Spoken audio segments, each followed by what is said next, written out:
Assalamualaikum warahmatullahi wabarakatuh.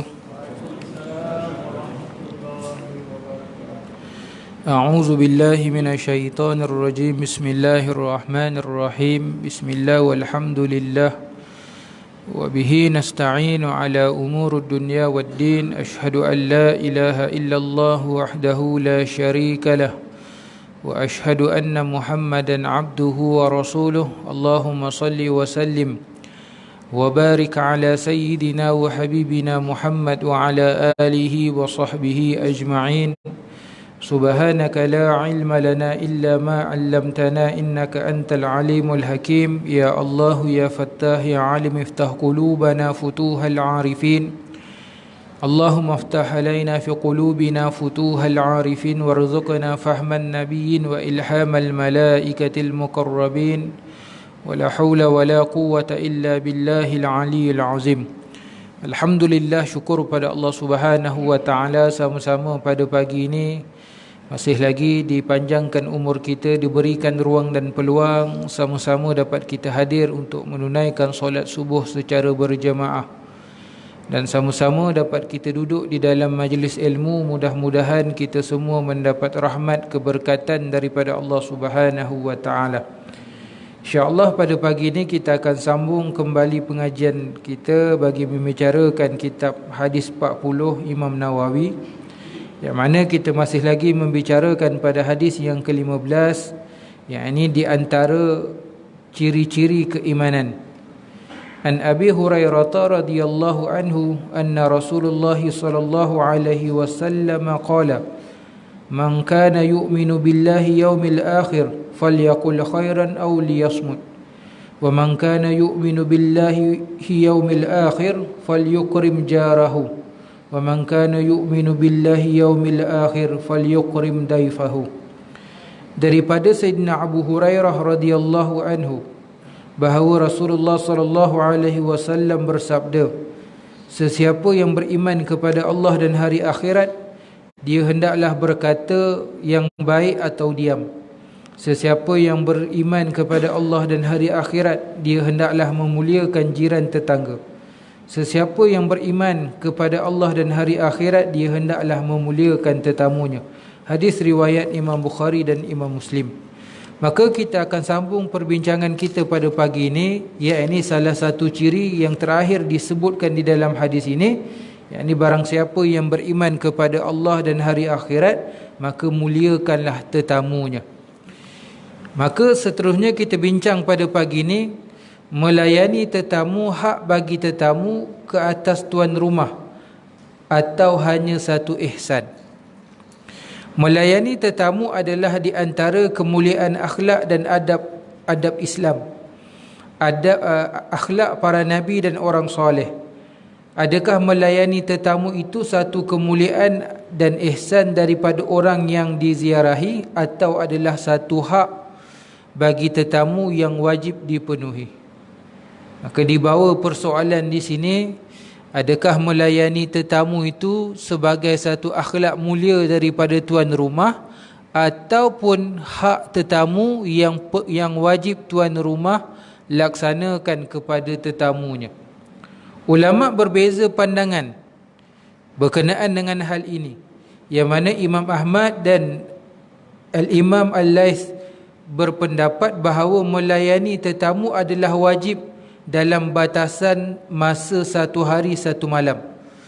Berdasarkan hadis yang diriwayatkan oleh Imam Ibnu Majah, Lailatul Daifi haqqun ala kulli muslimin. 1 malam tetamu adalah hak dan wajib atas setiap orang Islam. Jadi pandangan Imam Ahmad ibn Hanbal dengan Imam Al-Laits, mereka mengatakan melayani tetamu untuk 1 hari 1 malam itu hukum dia wajib. Bila sebut hukum wajib, perkara yang fardu, bila ditinggalkan ia melakukan dosa besar. Kerana perkara wajib tak boleh ditinggalkan, seumpama sembahyang, puasa, zakat, haji dan sebagainya. Ini pandangan dua orang ulama ini, Imam Ahmad dan Imam Al-Laits. Dalam Sahih Bukhari dan Sahih Muslim daripada Sayyidina Uqbah bin Amir radhiyallahu ta'ala anhu berkata, Kami berkata, wahai Rasulullah, engkau telah mengutuskan kami, maka kami singgah pada satu kaum, tetapi mereka tidak melayani kami. Bagaimana pendapat kamu? Maka Rasulullah SAW berkata kepada kami, in nazaltum biqaumin fa'amaru lakum bima yanbaghi lidaifi faqbalu, fa in lam yaf'alu fakhuzu minhum haqqa daifi allazi yanbaghi lahum. Jika kamu bertamu ataupun menjadi tetamu pada satu kaum, lalu mereka memberikan layanan, maka terimalah.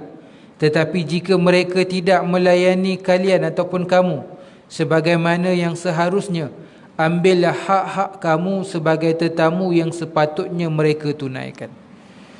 Dalam hadis lain, hadis riwayat Imam Bukhari dan Imam Muslim, satu hari sahabat Sayyidina Uqbah bin Amir keluar bermusafir, kerana diutuskan oleh Rasulullah SAW untuk berdakwah. Kemudian singgah di satu tempat. Dulu tuan-tuan tak ada RNR macam zaman kita. Jadi bila mereka bermusafir, berjalan di padang pasir, jika mereka jumpa kabilah-kabilah, ataupun jumpa orang-orang badui, kalau kita sini orang duduk dalam hutan, orang asli, sana tak ada hutan, jadi duduk tengah-tengah padang pasir, tak ada tamadun ataupun tak ada bandar ataupun kota ataupun bangunan, dipanggil orang badui. Jadi budaya orang Arab dulu dia singgah. Selalu kenapa orang Arab ni tuan-tuan, orang badui ni dia pindah satu tempat ke satu tempat yang lain, kerana mereka ni berjalan cari tempat yang ada air. Bila tempat ada air, mereka akan duduk situ sampai air di situ dah habis, kering, sampai kering, kemudian baru mereka pindah ke tempat lain. Jadi bila orang yang bermusafir lalu, mereka nampak kabilah-kabilah Arab ini, mereka akan singgah, mereka akan mengharapkan bantuan daripada kabilah Arab ini. Lazimnya bantuan minuman dan makanan, sama ada diberikan secara percuma ataupun perlu dibayar. Ini budaya masyarakat Arab zaman tu. Jadi sahabat ni ketika musafir, singgah kepada satu kabilah, ataupun singgah satu penempatan, tetapi mereka ni tidak dilayan. Mereka ni tidak, Nabi sebut kalau mereka tak layan sahabat ni, maka sahabat ni boleh minta apa yang sepatutnya mereka dapat. Jadi dalam hadis ni nak menunjukkan bahawasanya melayani tetamu itu merupakan satu kewajipan. Juga berdasarkan sabda Rasulullah SAW, dalam hadis awal tadi kita baca, falyukrim dhaifahu, maka hendaklah dia memuliakan tetamunya, adalah kata-kata perintah, dan perintah di sini menunjukkan satu kewajipan. Jadi orang datang rumah kita sebagai tetamu, maka wajib, selalu mana ada orang takkan nak tidur 3-4 hari rumah kita, kurang-kurang pun duduk 1-2 jam, maka wajib kita melayani tetamu itu, memberikan hak-hak dia sebagai seorang tetamu, tuan-tuan. Contoh tak boleh dia bila dia dah datang, tuan-tuan, kita kata, oh minta maaf aku tak nak terima tetamu, kopi balik. Tak boleh, tuan-tuan. Sekurang-kurangnya jemput, bagi minuman, jemput makan walaupun makanan yang ringan, itu merupakan satu tuntutan kewajipan ke atas kita, yang perlu kita tunaikan ke atas tetamu kita.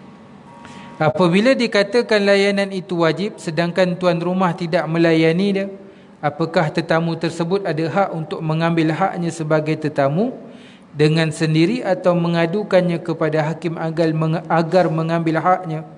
Dalam hal ini ada 2 riwayat daripada Imam Ahmad, manakala menurut jumhur pula melayani tetamu adalah sunnah, dan berdasarkan dan ia adalah antara kemuliaan akhlak. Jadi tidaklah wajib, berdasarkan kepada hadis Rasulullah SAW yang mengatakan hendaklah dia memuliakan tetamu. Dalam riwayat yang lain, hendaklah dia berbuat baiklah, di mana kedua-dua tidak menunjukkan kepada wajib, kerana memuliakan tetamu dan berlaku baik terhadapnya adalah tergolong dalam bab keutamaan akhlak. Jadi pandangan ulama yang lain, jumhur ulama yang lain mengatakan sunat kan, untuk memuliakan tetamu ataupun menunaikan hak-hak tetamu. Kerana alasan mereka mengatakan kan, di dalam hadis itu Nabi SAW sebut hendaklah dia memuliakan tetamu. Jadi dengan faham para alim ulama sebahagian daripada mereka, ini tidak masuk daripada kategori hukumnya wajib. Jadi ada pilihan nak memuliakan ataupun tidak. Tetapi memuliakan, melayani tetamu itu merupakan satu akhlak yang mulia tuan-tuan. Kemudian di antara adab menerima tetamu dan adab bertamu. Dia mesti ada adab tuan-tuan. Nak jadi tetamu pun mesti ada adab. Kan? Nak menerima tetamu pun mesti ada adab. Jadi selalu kita hanya menyalahkan sebelah pihak. Kita salahkan tuan rumah, tapi terkadang yang jadi tetamu pun tidak ada adab. Biasa lazim dalam masyarakat kita kenduri kahwin. Bila sebut kenduri kahwin tuan-tuan, kita datang orang buat kenduri kahwin, kita ni sebagai tetamu. Ada adab akhlak yang perlu kita jaga untuk memuliakan tuan rumah. Contoh bab makan tuan-tuan, komplain aku bagi RM10 makan tak sedap. Orang kahwin mana syarat bagi duit? Kita nak bagi tu sebagai satu hadiah. Dah bagi jangan komplain lah, jangan komen, jangan ngungkit. Makan sedap tak sedap, tuan rumah tuan-tuan, kalau dia tahu tak sedap, dia pun malu, dia pun tak suka perkara tu berlaku. Tuan. Jadi atas kadar kemampuan dia untuk melayani tetamu yang hadir, yang dia jemput, itu saja. Kita kadang-kadang balik duk mengungkit, balik duk sembang cerita belakang. Aku pergi kenduri rumah dia kan, ayam masak merah tak cukup merah kan, nasi berani tak cukup berani, contohlah. Duk kata gitu tuan-tuan, tak elok. Orang bagi makan, alhamdulillah, kita makan kenyang dah cukup. Kena bagi hadiah nak ulur RM10 ke RM50 dan sebagainya, itu terpulang. Tuan rumah tak minta kan? Kalau kita nak bagi, dia ambil. Kalau kita tak bagi pun dia tak kisah. Bahkan dia seronok dengan kehadiran tetamu. Alhamdulillah. Ini adab tuan-tuan. Jadi selalu kita salahkan tuan rumah je. Ni layan tetamu tak istimewa. Kita yang hadir sebagai tetamu pun ada adab yang perlu kita ketahui. Antara adab melayan dan memuliakan tetamu ialah riang dan manis muka di hadapan tetamu, lembut semasa berbicara dengannya, segera menghidangkan makanan dan minuman sekadar yang termampu. Bukan sekadar tetamu lah, kita dengan manusia lain kan? Ini antara ciri ataupun adab akhlak seorang Islam kan? Iaitu dengan manis muka, dengan senyuman. Kan Nabi SAW sebutkan senyuman itu satu sedekah. Apa makna sedekah? Sedekah ni kita buat sesuatu perkara yang orang tu kalau dia terima daripada kita, dia gembira. Itu sedekah. Sedekah ni makna dia luas, bukan sekadar beri duit kan, makanan kan. Bahkan senyuman itu pun dikira sebagai satu sedekah. Mana ada agama atas dunia ni ajar senyuman itu satu bahagian daripada ibadah? Tak ada. Islamlah satu-satunya agama atas dunia ni, senyuman pun dikira sebagai satu ibadah tuan-tuan. Senyumnya tuan-tuan, bukan perlu modal kan? Dulu Raihan ada lagu tentang senyum. Kemudian siapa tu tuan-tuan? Anak, tak silap saya lah tuan-tuan, anak kepada mantan Perdana Menteri kita kan, Muhyiddin Yassin, anak dia kan, apa nama anak dia, ada lagu pun senyum tuan-tuan. Senyum ni benda baik tuan-tuan kan? Dengan sebab senyuman je tuan-tuan, permusuhan yang mungkin dah bertahun-tahun lamanya dendamnya hilang dengan begitu sahaja dengan sebab senyuman tuan-tuan. Ini senyum. Belum lagi ucap salam, Assalamualaikum, belum lagi tanya khabar tuan-tuan, mulakan dengan senyuman tuan-tuan. Ini hebat tuan-tuan. Lembut semasa berbicara, tuan-tuan. Nah, berbicara ni ada dua, tuan-tuan. Satu, perkataan yang kita gunakan. Kita cakap lembut dengan perkataan yang kita gunakan, mana yang lebih utama? Perkataan yang kita gunakan itu lebih utama. Kerana kadang-kadang kita cakap lembut tapi guna perkataan yang tak sepatutnya pun boleh menyebabkan orang sakit hati, tuan-tuan. Ada.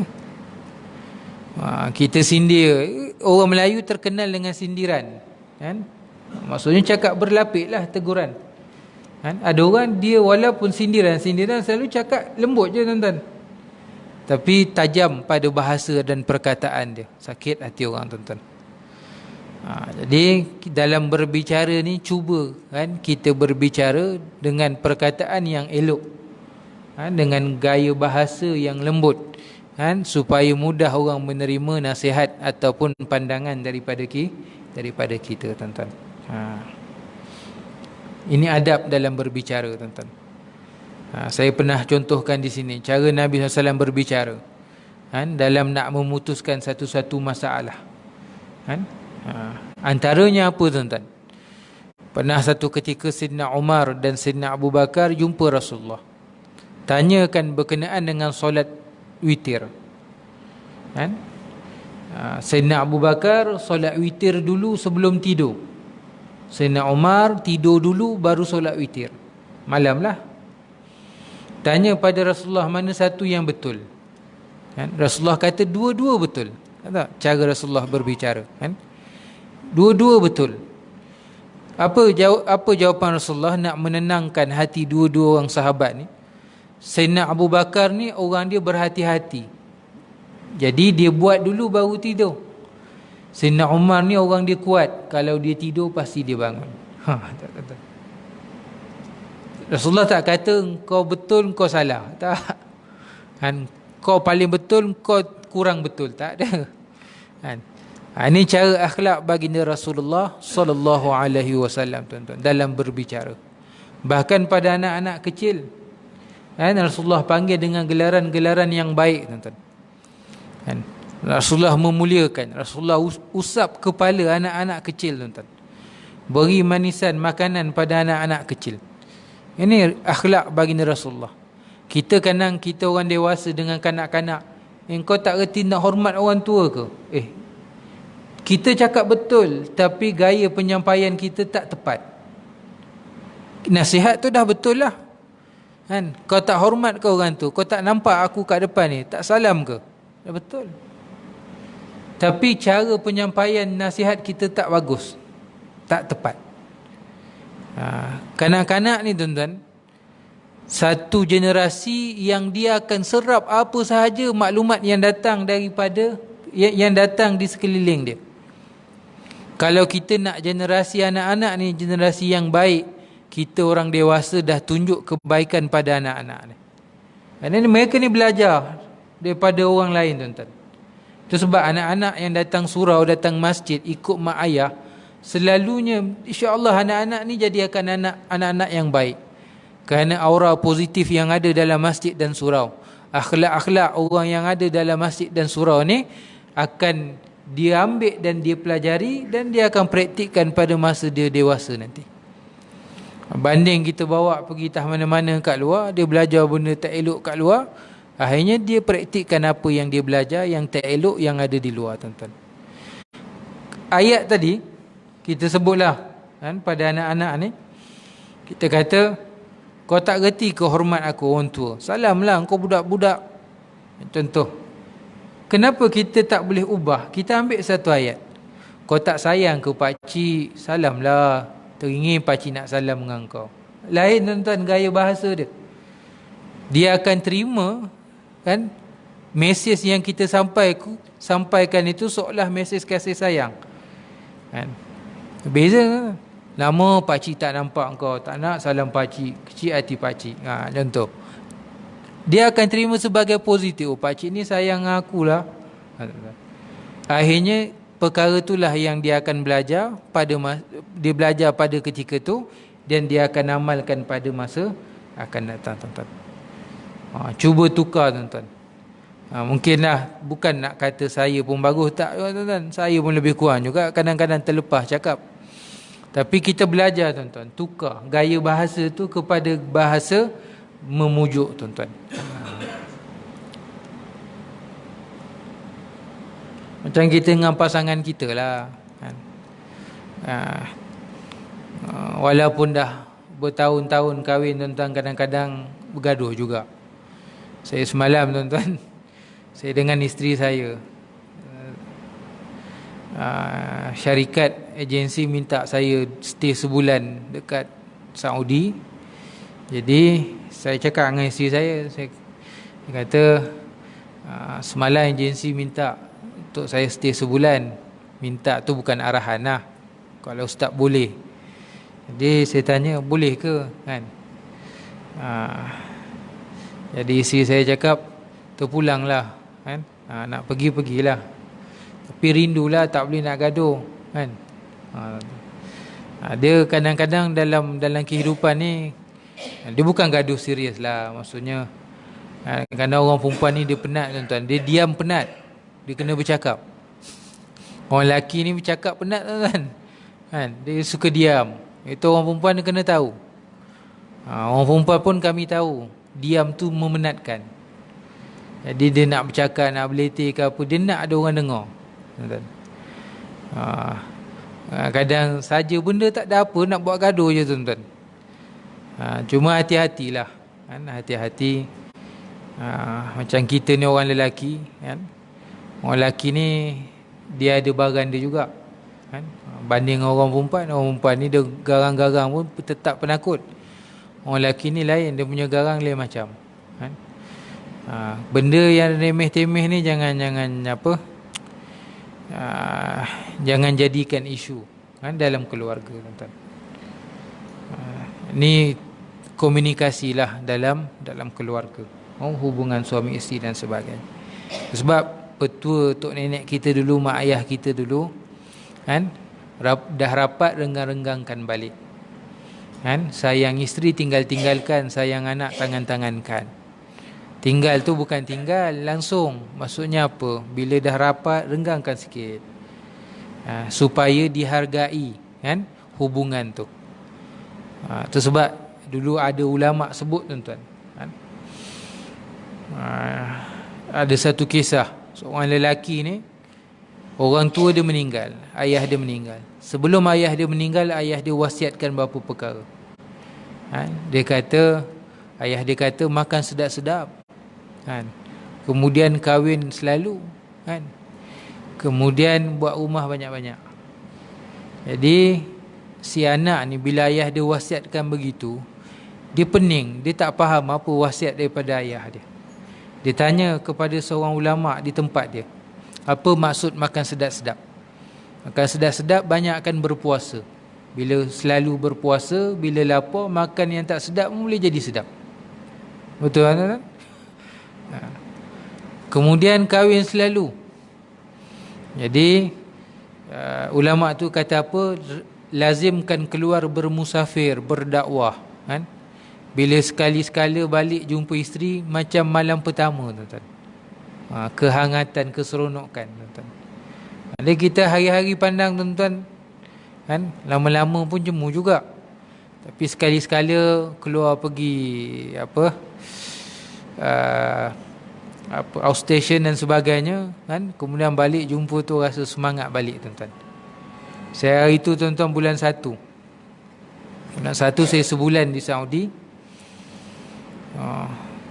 Nak balik tuan-tuan, sepatutnya saya terbang 28 hari bulan. 27 hari bulan malam tu tuan-tuan, bilik saya dimasuki orang. Saya tengah tidur malam pukul 5 pagi.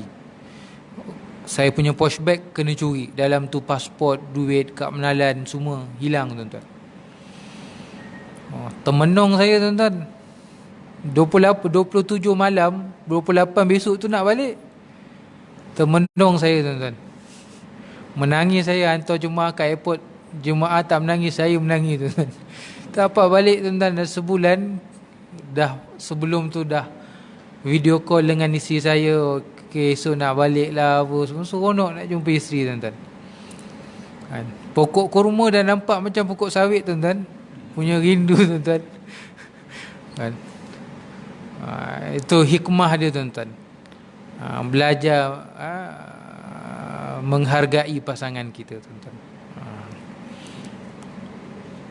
Itu pengalaman tuan-tuan. Jadi orang tu dulu nasihat tu betul lah tuan-tuan.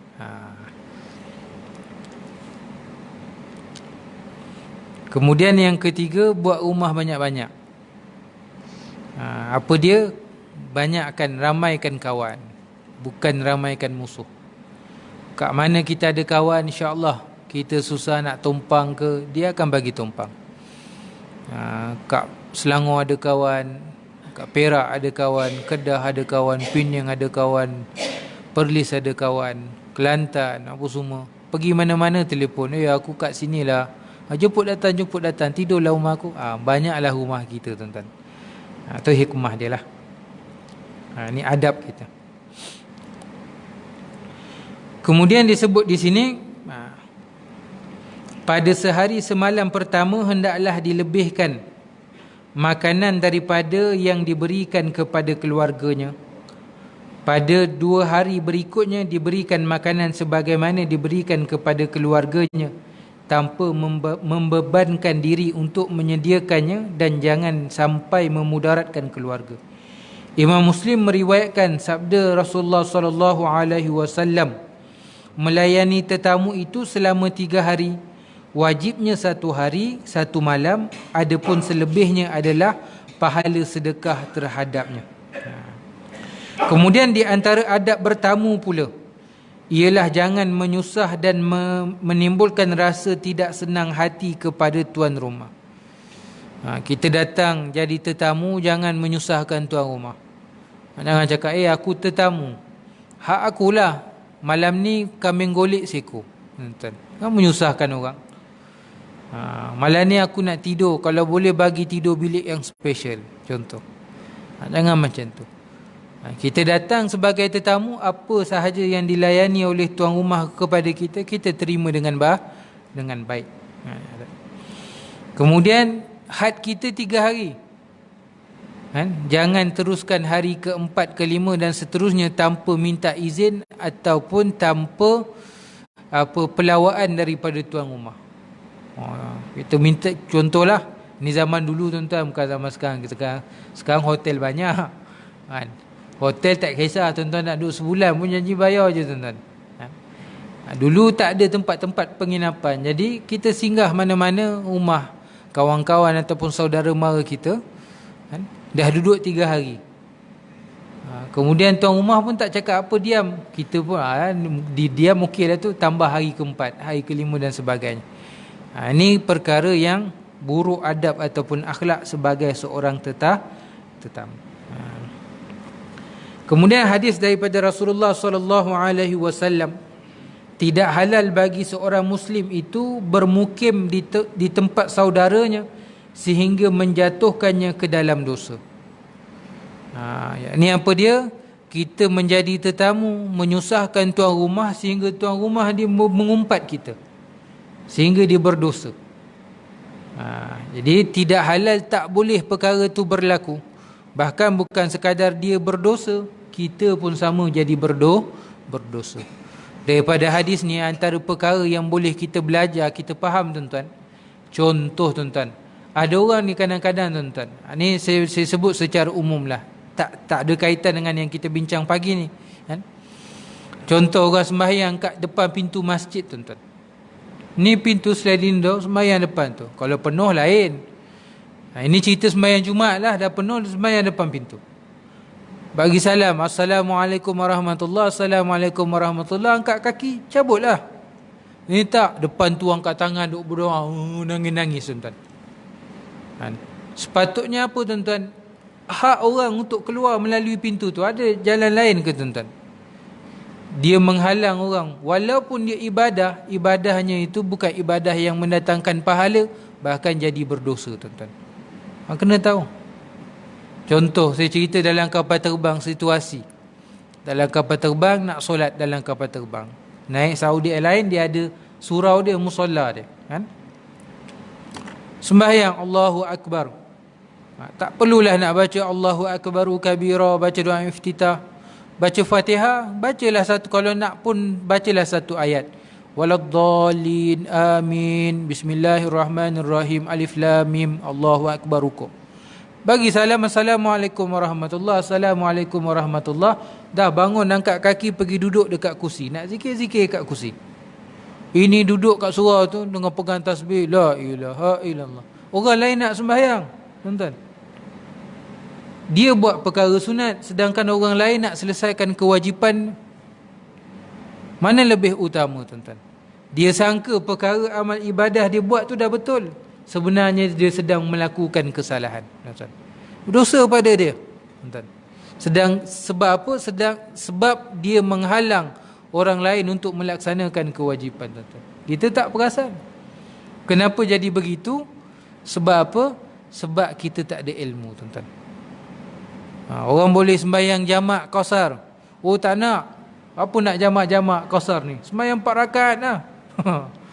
Tak perlu jamak, kan? Sembahyang setiap waktu berhenti. Ini orang tak cerdik. Sedangkan Allah Ta'ala dan Nabi SAW beri rukhsah, keringanan, tuan-tuan. Bila diberikan, itu merupakan tuntutan.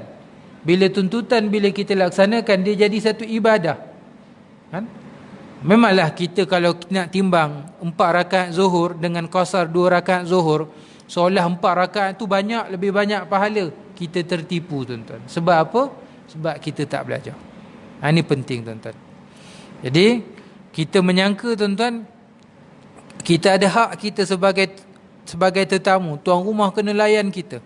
Tetapi jika sampai kita menyusahkan tuan rumah sehingga menyebabkan tuan rumah boleh melakukan dosa, kan, umpamanya dengan mengumpat dan sebagainya, sebenarnya kita pun terbabit dan kita juga melakukan dosa, kan, disebabkan ketidakfahaman kita berkenaan dengan hak ataupun hukum syarak itu sendiri.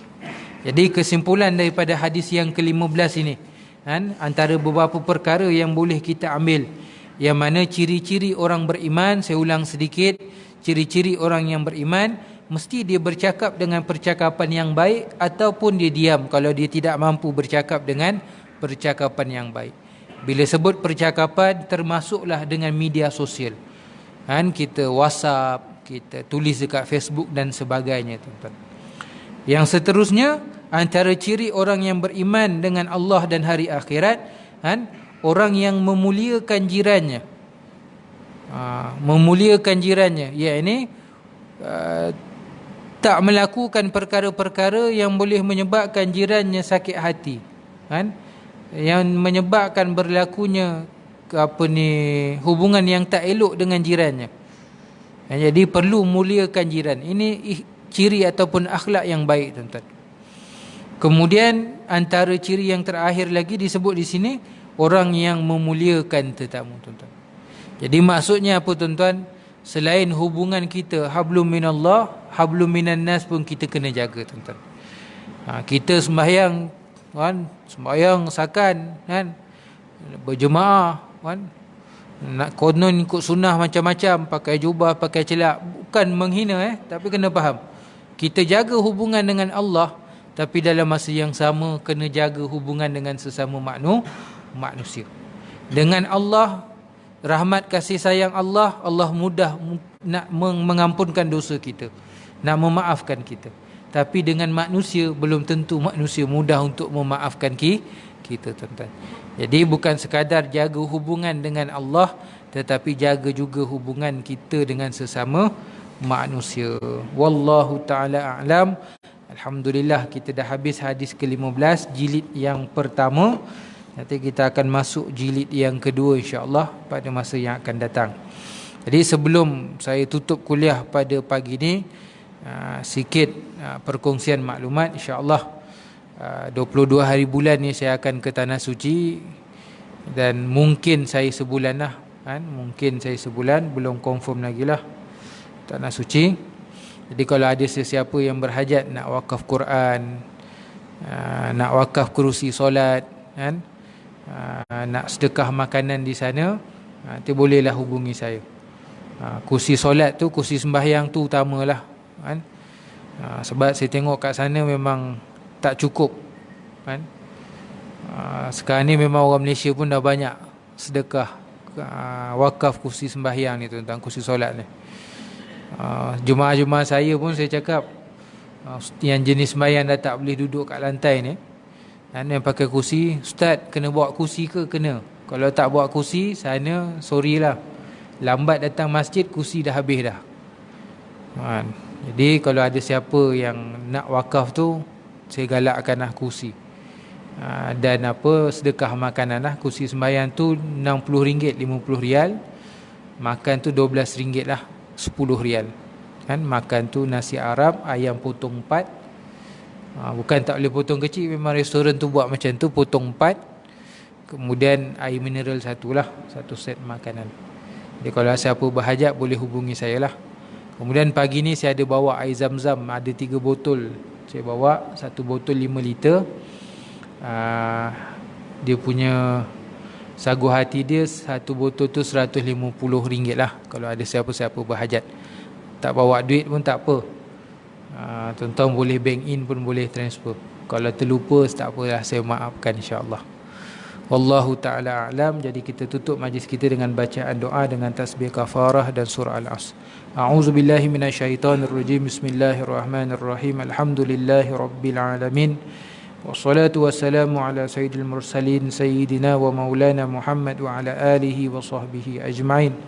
Allahumma nawwir qulubana binuri hidayatik kama nawatal arda binuri syamsika wal qamarika abadan abada bi rahmatika ya arhamar rahimin. Ya Allah, ya Tuhan kami, limpahkanlah cahaya hidayah dalam hati kami, seperti mana cahaya matahari dan bulanmu selama-lamanya dalam kerahmatan, keberkatan dan pengampunanmu ya Allah. Ya Allah, ya arhamar rahimin, ya rabbal alamin. Wa sallallahu ala sayyidina Muhammad wa ala alihi wa sahbihi wa baraka wa sallam. Walhamdulillahi rabbil alamin. Subhanakallahumma wa bihamdika ashhadu an la ilaha illa anta astaghfiruka wa atubu ilaih. Bismillahirrahmanirrahim. Wal 'asr innal insana lafi khusr illa alladhina amanu wa 'amilus solihat wa tawassaw bil haqq wa tawassaw bis sabr. Wabillahi taufiq wal hidayah. Wassalamu alaikum warahmatullahi wabarakatuh.